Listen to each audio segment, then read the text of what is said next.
기쁘신 분도 있을 줄로 압니다. 아쉬운 분도 계시고. 자, 그리고 뭐 아시겠지만 남은 다과는 이따가 또 혹시라도 남았다면 이따가 더 드시기를 바라고요. 자, 오늘은 이제 두 번째 이자 사실상 첫 번째, 지난주에는 그 오리엔테이션 개념으로 이 과정과 여러 가지 설명을 드렸다면 이제 오늘부터 본격적인 내용을 할 예정이고요. 아마 12개의 챕터가 있기 때문에 한 주 중에 두 번 정도씩 해서 한 6주 정도에 끝내보려고 생각을 하고 있습니다. 그래서 오늘은 첫 번째 시간 되겠는데요. 오늘 하나님 찾기와 두 번째 과를 하도록 하겠습니다. 가능하면 이렇게 올려드린 그 파일을 같이 이렇게 미리 좀 한번 읽어보고 오시기를 권해드립니다. 자, Seeking God, 하나님을 찾는 것에 대해서 시작을 하게 되는데요. 이 성경부를 하려고 하는 어떤 사람과 이 이야기를 나누는 거니까요. 첫 번째로 이 이야기를 나누는 사람은 기본적으로 뭔가 하나님을 찾는 마음이 있겠죠. 그래서 그 하나님 찾는 사람의 그 마음이 있는 그 사람과 시작을 한다라는 개념을 가지고 이 구절들을 잘 살펴보면 좋을 것 같고, 여러분들이 누군가에게 가르쳐준다 또는 나눈다라는 생각으로 이걸 이렇게 시뮬레이션을 해보시면서, 그리고 이 12개의 과를 이 시리즈를 다 끝내고 나면 여러분 모두에게 가능한 한 누군가와 성경부할 수 있는 기회가 주어지기를 모두 함께 기도했으면 좋겠습니다. 자, 하나님 찾기 사도행전 17장 22절부터 24절의 구절로 이 내용이, 이 챕터가 시작이 됩니다. 사도행전 17장 22절 24절. 바울은 아레오바고 광장 가운데 서서 이렇게 연설하였다. 아테네 시민 여러분, 내가 보기에 여러분은 모든 면에서 종교심이 많은 분들입니다. 내가 이리저리 다니며 여러분의 예배처를 살피다가 알지 못하는 신에게라고 새긴 제단도 보았습니다. 그래서 여러분이 지금까지 모르고 예배해온 그 신을 내가 알려주겠습니다. 그 신은 바로 천지 만물을 창조하신 하나님입니다. 바울이 의도치 않았지만, 원래 지난주에 몇 주 전에 얘기했지만, 원래 아시아에 있고 싶었지만 하나님께서 바울을 그리스 지역으로 보내시게 됩니다. 그래서 빌립보, 데살로니가 이렇게 통과해서 가다가 데살로니가에서 이제 또 고린도, 아테네, 이렇게 아테네, 고린도 이런 순서대로 이렇게 이동을 하게 되는데, 거기에 갔더니 아테네는 여러분도 아시다시피 굉장히 그 철학이 발달하고 또 그리스 신화의 기원지이기도 한 것처럼 사람들이 이렇게 많은 제단들을 쌓고 많은 신들을 찾고 있는 곳들입니다. 그런데 여기 보면 이제 그 알지 못하는 신에게라고 새긴 제단이 있을 정도로 아는 신에게도 제사를 지내고 또 예배를 드리지만, 또 여기에는 알지 못하는 신에게라고 해서, 그러니까 사실상 이 사람들은 모든 신을 다 섬기고 싶고 모든 신과 친하고 싶은 마음들이 있었던 것 같아요. 그래서 여기서의 얘기는 뭐냐면, 여러분들이 이렇게 많은 신들을 지금 섬기고 있고, 또 그 다음에 심지어는 알지 못하는 신에게라고 새긴 제단까지도 여러분이 섬기는 그런 상황이지만, 사실상 진짜 하나님은 누구냐? 여러분이 이렇게 뭔가 경외할 대상을 찾고 있는 이 종교심이라는 표현을 여기에 썼는데, 모든 사람에게는 사실 이 아테네 사람처럼 내면에 종교심이 다 있는 것 같습니다. 모든 사람에게는 무신론자라고 하더라도 사실상 자기가 어디서부터 왔고 또 죽고 나면 어디로 가는지도 생각하고 고민하고, 모든 것이 그냥 없어진다라고 생각한다면 너무 무의미하다라는 생각부터 해서, 이렇게 인간의 마음속에는 뭔가 이렇게 경외의 대상, 이 세상을 창조한 어떤 존재에 대해서, 그리고 우리가 아까 얘기 드린 것처럼 어디서 와서 어디로 가는지에 대한 우리 인생의 시작점과 끝 지점에 대한 고민을 하게 되는데, 그게 바로 뭐냐? 종교심이라는 거죠.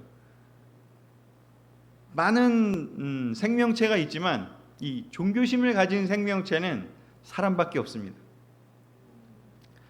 사람에게 하나님이 그 마음을 심어 주셨기 때문인 것이죠.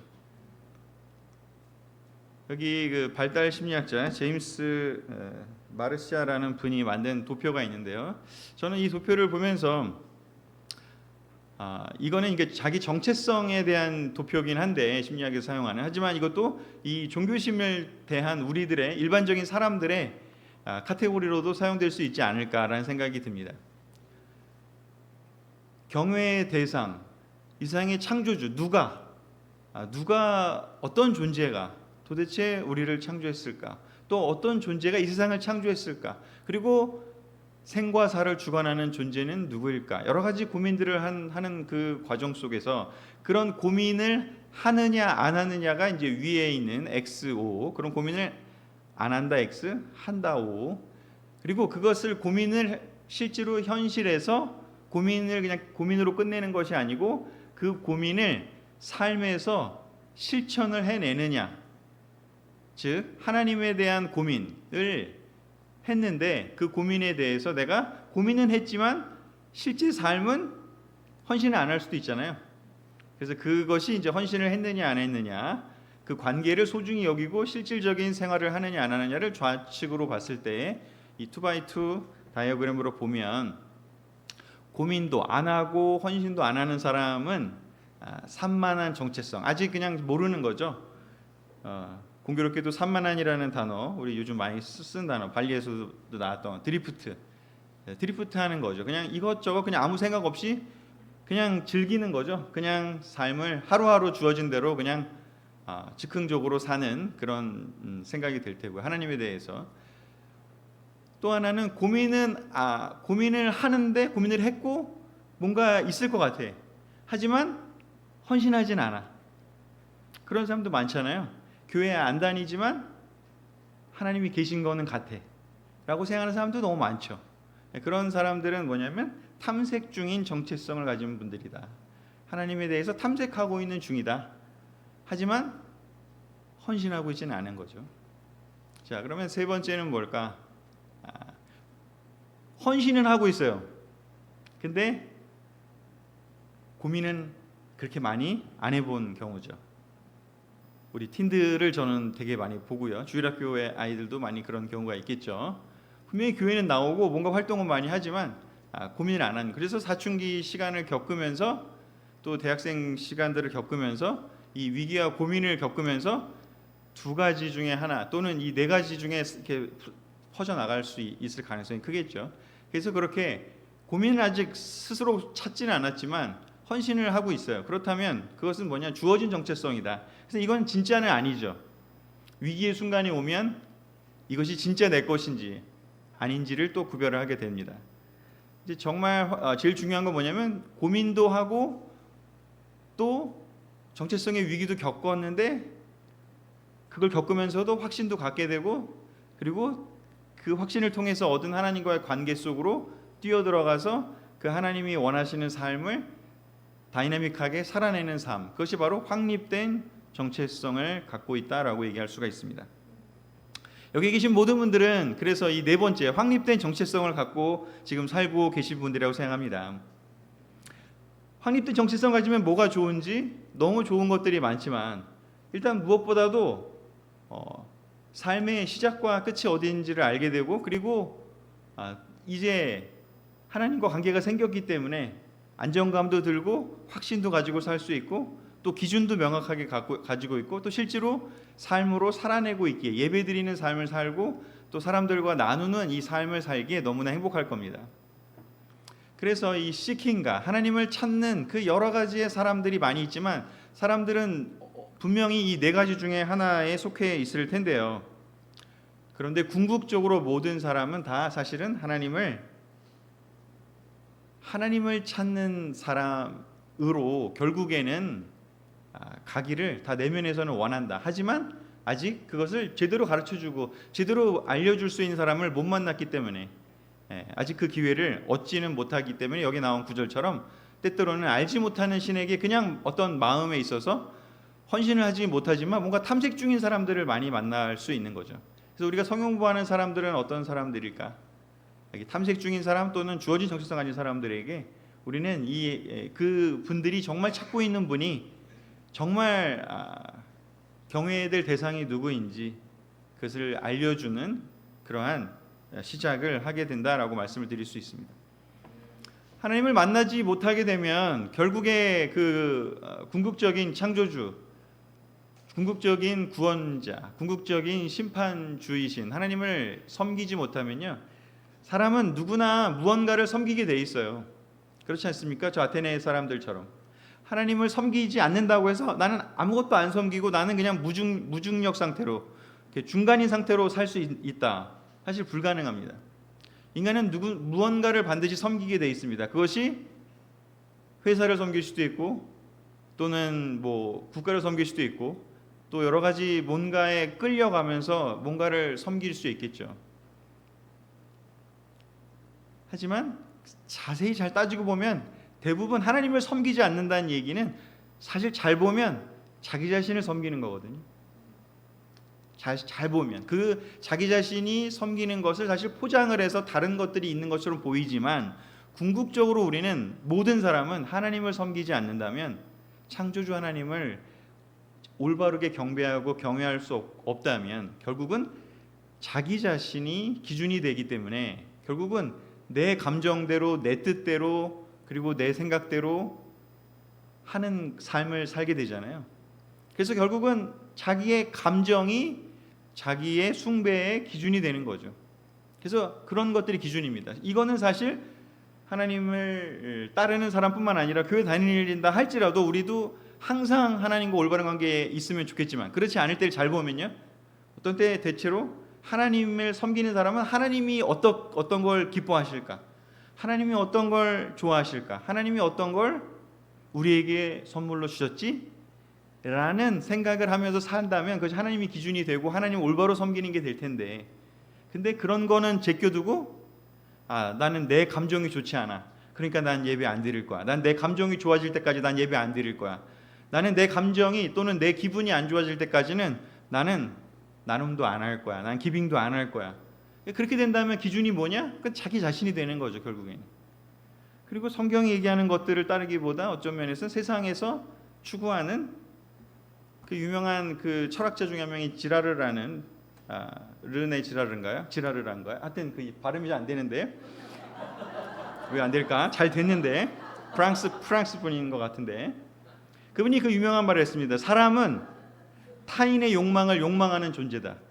1965년 정도에 한 이야기인데, 잘 보면 사람들이 뭘 하는지 잘 보면 진짜 자기가 원하는 거라는 게 아니고 다른 사람들이 좋아하는 것들을 따라하는 경향이 있더라라는 것이죠.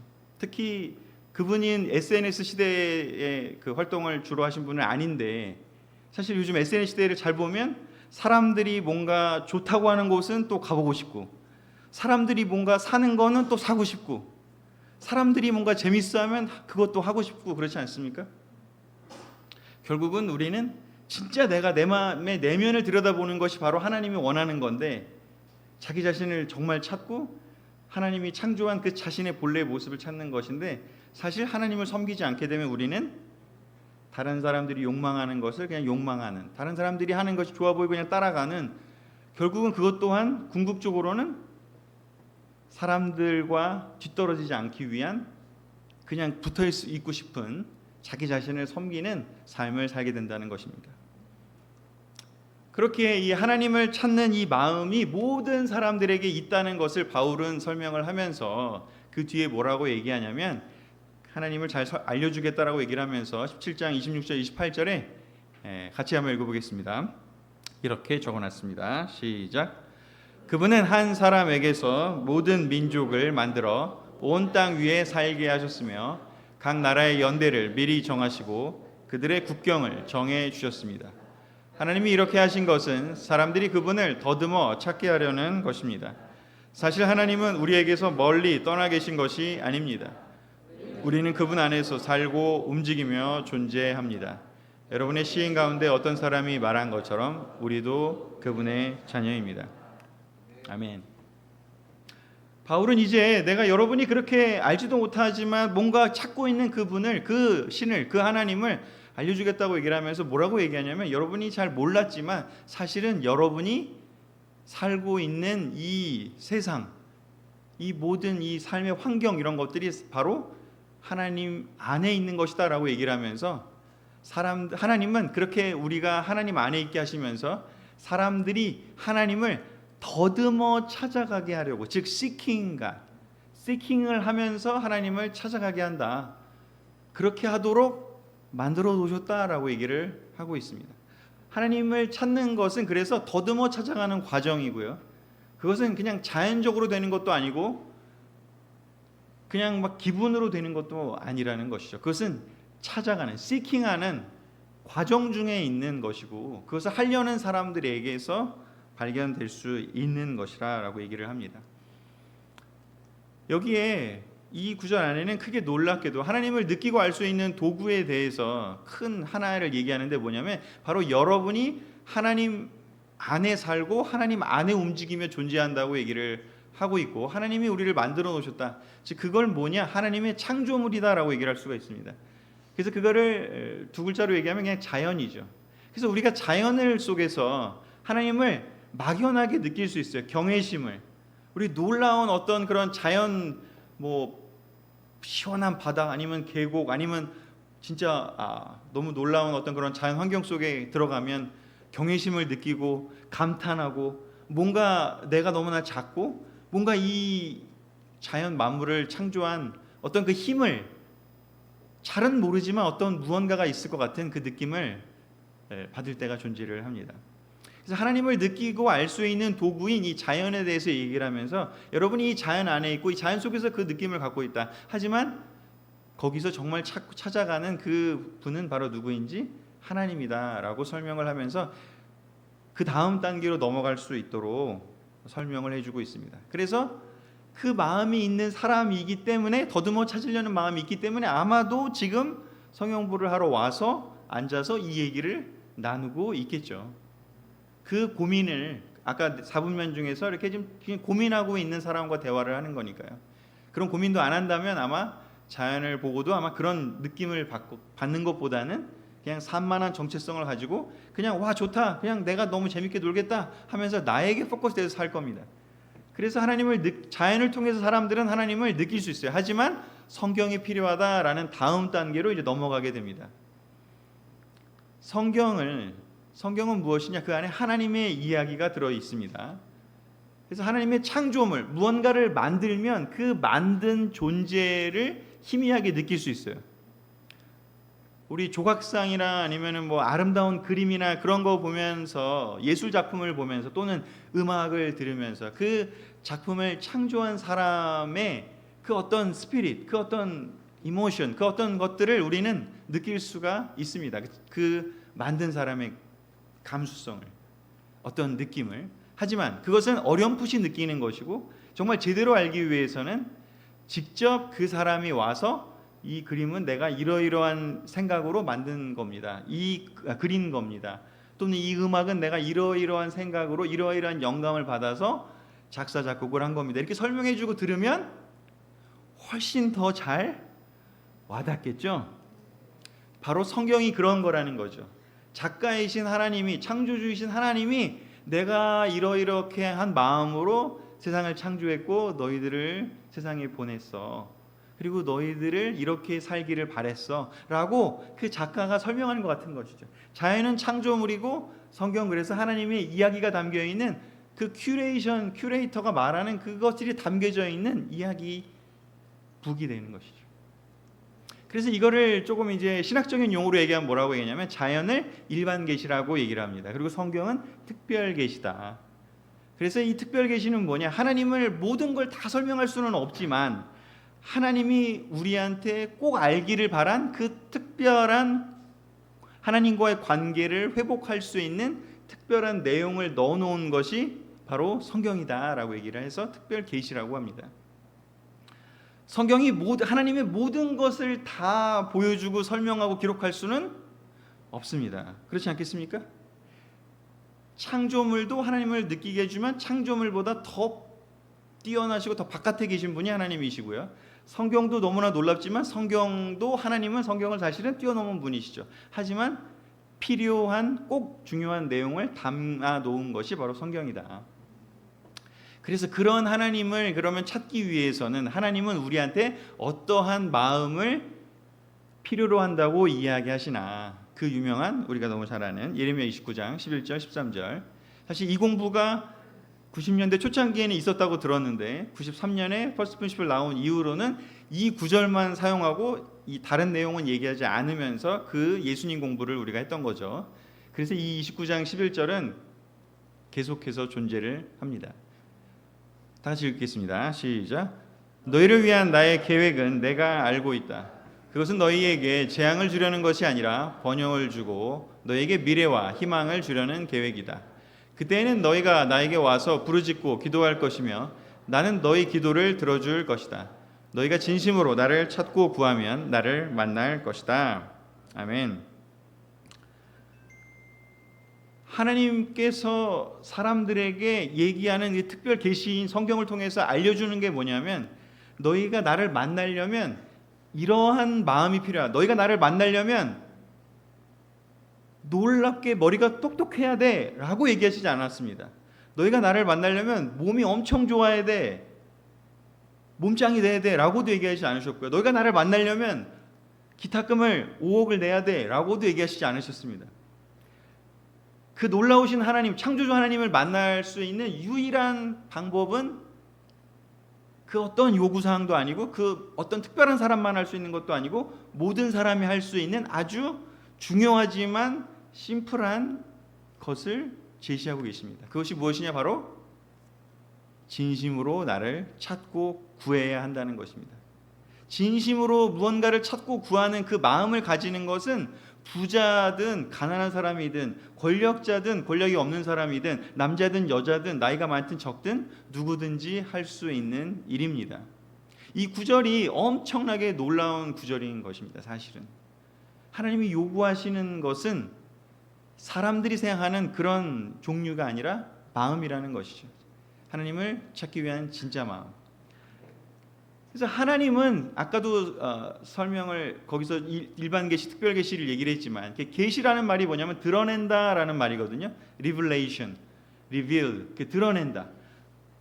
하나님은 자연을 통해서 본인을 간접적으로 드러내셨습니다. 하지만 직접적으로 드러내신 것은 성경인데 또 하나는 하나님이 본인을 드러내 주신 만큼밖에는 알 수가 없습니다.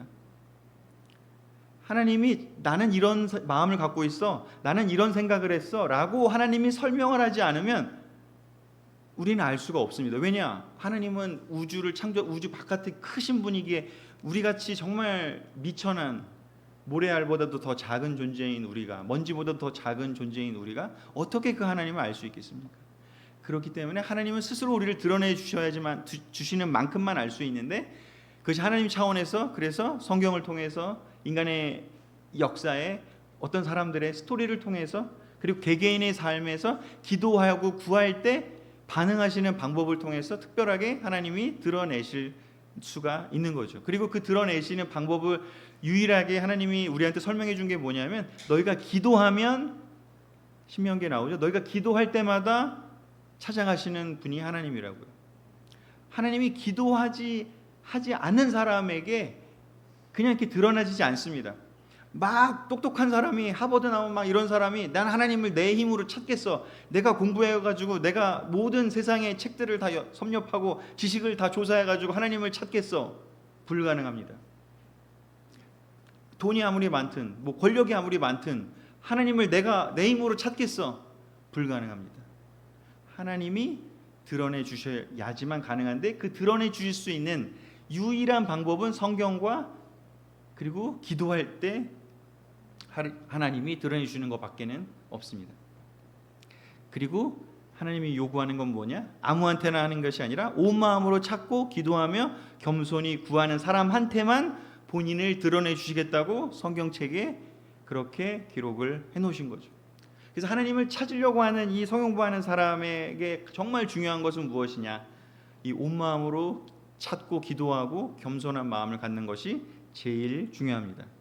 여러분도 경험해 보셨을 테지만 이게 쉽나요? 생각보다 어렵습니다.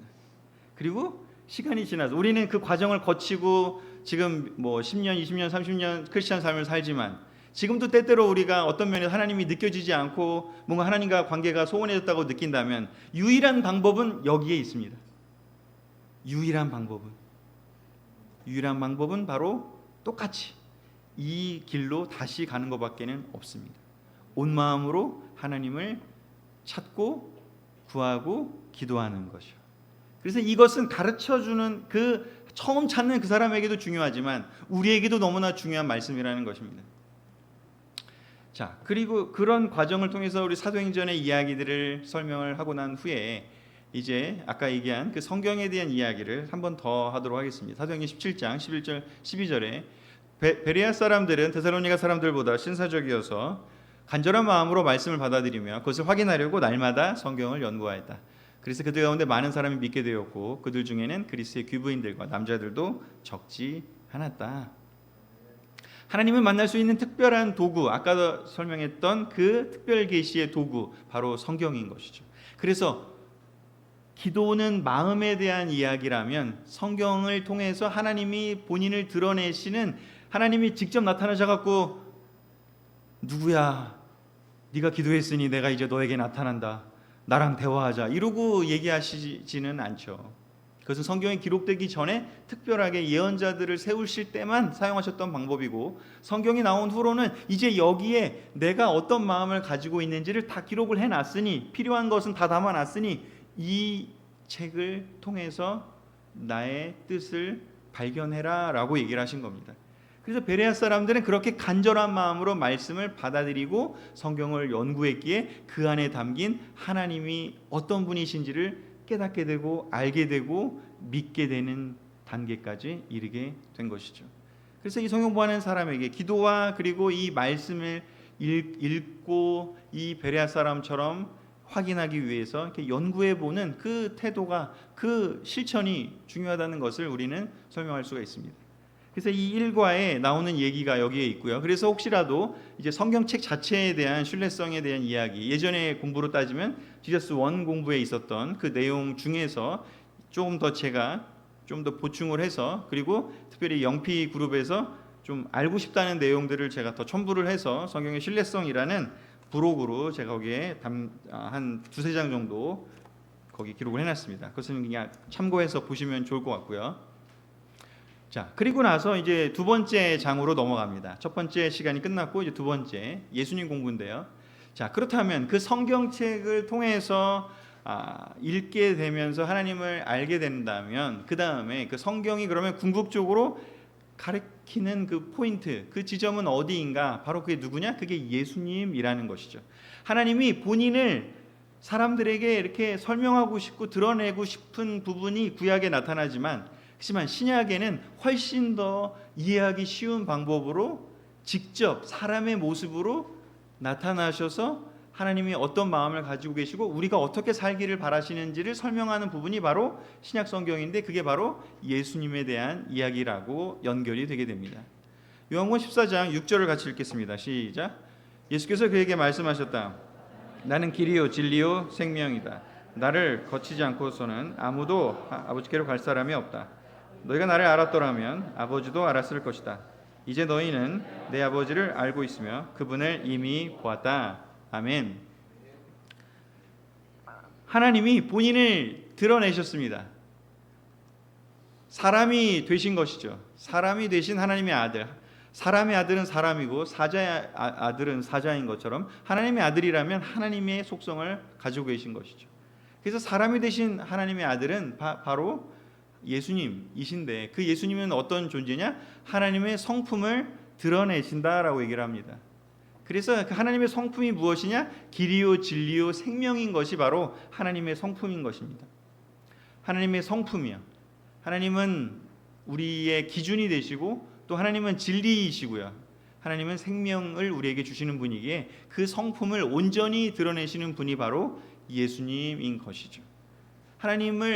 하나님으로 대할 때는 너무 멀 수 있는데 예수님이라고 하는 사람이 되시 사람의 모습으로 나타나신 그 예수님을 통해서 우리가 하나님을 알게 된다면 훨씬 더 우리는 친숙하고 또 이해하기 쉽고 받아들이기 쉬운 방법으로 우리는 하나님께 갈 수가 있습니다. 그리고 이 요한복음 14장 6절이 바로 그러한 표현을 담고 있습니다. 예수님을 거치지 않고 예수님을 통하지 않고는 아무도 하나님께로 갈 수가 없다고요. 이게 기독교의 진리입니다. 그래서 기독교가 아닌 다른 종교에서도 예수님을 인정하지만 그렇지만 이 구절을 반대하고 이 구절을 믿지 않습니다. 예수님을 거치지 않고도 하나님께로 갈 수 있다. 왜? 예수님은 하나님의 아들이 아니라 그냥 한 명의 놀라운 훌륭한 예언자이자 그냥 선생님이었다라고 얘기를 합니다. 쿠란에도 예수님에 대한 이야기가 들어있는데 거기에 있는 예수님은 바로 그런 존재입니다. 그냥 훌륭한 선생님일 뿐이지 하나님의 온 분은 아니다 라고 얘기를 합니다. 그렇지만 예수님은 요한복음을 통해서 우리에게 알려주신 건 무엇이냐? 예수님을 통하지 않고는 아무도 하나님께로 갈 수가 없다. 그래서 예수님이 무슨 말을 하셨는지, 예수님이 무슨 사역을 하셨는지, 예수님이 어떻게 우리의 죄를 사하시고 우리를 구원하시기 위해서 무슨 일을 하셨는지를 살펴보라는 것입니다. 그래서 하나님을 찾아가는 유일한 길과 방법이 예수님이기 때문에 이 두 번째 공부는 그래서 이 예수님께로 인도하게 됩니다. 하나님을 찾는 사람은 반드시 이 예수님에게로 갈 수밖에 없습니다. 그래서 이 예수님에 대한 이야기를 조금 더 디테일하게, 예전 공부에는 그게 디테일하게 있었잖아요. 그래서 그 서양에서는 뭐 미국이나 유럽에서는 사실 예수님 공부를 그냥 간단하게만 하고 그냥 이렇게 넘어가요. 왜냐하면 대부분 다 알고 있고 너무 익숙하고 해서. 하지만 이 동양권에서는 이 예수님 공부가 존재했던 것입니다. 특별히 태국, 뭐 미얀마, 일본, 우리나라까지도 이 예수님 공부가 특별히 더 존재했죠. 그래서 예수님의 실존 증거, 또 예수님의 성품, 예수님의 부활 이런 부분을 조금 더 디테일하게 예전처럼 하고 싶다 한다면 이 보충 자료 2, 3, 4번을 활용하시면 좋을 것 같습니다. 그 중에서도 실존은 조금 뭐 역사적인 자료를 가지고 했고요. 성품은 예전의 성품을 잘 보면 이 챕터는 오로지 본질적인 목적은 뭐냐면 예수님이 어떠한 분인지를 생각해 보게 하는 게 목적이어야 됐는데 예전 공부에서는 거기에서 플러스해서 뭐로 갔냐면 고린도 전서에 있는 그 단어로 우리 몸이 성전이라는 거로 가면서 좀 우리가 무언가를 또 하는 그 우리의 실천으로 우리의 행동으로 좀 간 측면이 있어요.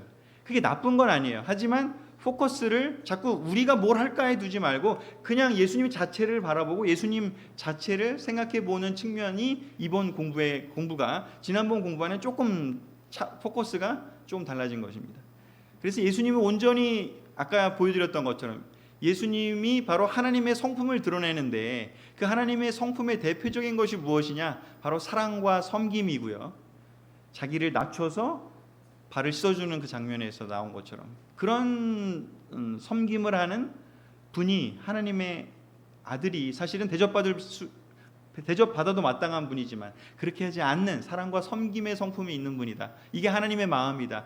두 번째, 이게 예전에 열정으로 표현했다면 저는 이것을 담대함이라고 얘기를 했습니다. boldness, 담대함, 진리에 대한 담대한 마음이요. 강한 확신이 담겨져 있는 마음이요. 올바른 것에 대해서 담대한 마음으로 그것을 지켜내는 마음이요. 그리고 세 번째는 겸손한 마음들이 들어있고요. 네 번째는 긍휼의 마음을 저는 하나를 더 넣었습니다. 그래서 마태복음, 요한복음, 또 누가복음에 나온 것처럼 예수님이 사람들을 이렇게 긍휼히 여기시고 그 컴패션, 이렇게 같이 느끼시고 같이 아파하시고 눈물을 흘리시는 그 내용을 더 넣어서 예수님이 가지고 계신 그 하나님을 닮은 그 본질적인 성품에 대해서 그리고 그냥 막연한 어떤 그냥 추상적인 존재가 아니라 정말로 실질적으로 우리가 만나고 만지고 같이 함께 터치하고 함께 어우러져 지내는 온전한 한 명의 인간으로서 온전한 사람이셨던 부분을 더 이 두 번째 부분에 담았고요. 성품에서. 세 번째는 이 부활인데 부활은 특별한 의미가 존재를 하죠. 예수님이 부활하셨다라는 것은 정말 중요한 의미를 담고 있고 기독교가 이것을 버리고서는 기독교일 수가 없는 것이죠. 왜냐? 이것은 신적인 존재, 하나님이 예수님을 인정하신 그 의미가 담겨 있기에 그 여러 공부의 내용들이 있지만 예전처럼 뭐 퍼센티지 따져가지고 그 제자들이 훔쳐간 거를 얼마나 그게 터무니없는지를 그걸 따져보는 것이 중요한 게 아니라 이번 공부에서는 이 부활이 가지고 있는 그 의미 자체를 더 깊게 이해하는 방향으로 이 보충 설명을 담았습니다. 그래서 예수님의 부활은 어떤 의미가 있냐? 크게 네 가지를 설명드리고 싶습니다. 바로 예수님의 부활은 복음서에서 기록하고 있는 예수님의 기적과 치유 사건들과 함께 예수님의 신적인 특징을 보여주는 사건이다라는 것이고요. 두 번째는 이스라엘 전통에 따르면 십자가에 매달린 존재, 즉 십자가에 매달리면요, 이스라엘 전통에서는요 그냥 죄인이에요. 하나님이 선택한 사람이라고 볼 수가 없습니다. 그런데 그 십자가에 매달려서 비참하게 죄인으로 죽었던 그 예수님이 다시 부활됐다라는 의미는 뭐냐면 그분은 그렇게 죄인으로 머물 수 없는 존재이다. 즉 하나님이 다시 의롭다고 인정해 준 분이다. 하나님이 의롭다고 선포하신 분이다. 그 얘기는 뭐냐? 그래서 예수님이 하나님이 보내신 사람, 즉 메시아다라는 것을 증명하는 매우 중요한 표지가 됩니다. 그리고 또 하나, 이제 우리에게로 적용이 된다면 예수님이 부활하신 것은 그냥 예수님 부활하고 끝나는 것이다가 아니라 우리도 또한 이 고린도전서 15장에 나온 것처럼 예수님의 부활은 그냥 예수님의 부활로 끝나는 게 아니라 우리도 그렇게 될 것을 보여주는 예표다라고 얘기를 합니다. 그래서 우리의 부활을 보증하는 것입니다. 달리 말하면 예수님의 부활이 사실이 아니라면 우리의 부활도 없습니다. 그러기에 예수님의 부활은 매우 중요한 것입니다. 그리고 고린도전서 15장에 뭐라고 나왔냐면 예수님의 부활은 마지막 날에 죄의 결과인 죽음이 극복될 것을 예견한다라고 얘기합니다. 마지막 날에는 하나님 나라에는 죽음도 없고 슬픔도 없고 아픔도 없다고 하지 않았습니까? 그 말이 무엇이냐? 창세기에서는 뭐라고 했냐면 죄가 있었기 때문에 죽음이 있었다라고 얘기를 합니다. 즉, 근데 예수님이 죽었지만 살아났다는 건 뭐예요? 죽음을 극복했다라는 뜻이 됩니다. 즉, 죽음이 이제 힘을 발휘할 수 없게 되는 것이죠. 그래서 그 얘기는 뭐냐? 이 죄도 없다는 것이죠. 죄와 죽음은 연결되어 있는데 죽음이 사라졌으니까 죄도 없어진 것이죠. 하늘나라가 그런 곳이다라는 것을 이 부활이, 예수님의 부활이 담고 있는 매우 중요한 의미입니다. 그래서 이 의미가 더 전달이 되기를 저는 바라는 마음에서 이 부분을 담았고요. 네, 여기까지네요. 그래서 더 하고 싶었지만 여기서 시간도 잘 됐고, 그래서 예수님에 대한 이런 설명들을 통해서 사실 실제 여기 그 2과에 보면 더 많은 성경 구절들이 있거든요. 골로새서도 있고 또 요한일서, 요한복음 이런 구절들이 있는데 이 구절들은 그냥 예수님에 대한 그런 부분들을 나누는 부분인데 제가 그걸 설명하기보다는 이 두 번째 공부의 이렇게 포커스와 목적을 설명하는 차원에서 더 이 정도로 설명을 드리면서 두 번째 공부까지 이렇게 해서 오늘 첫 번째, 두 번째 공부를 마치도록 하겠습니다. 감사합니다.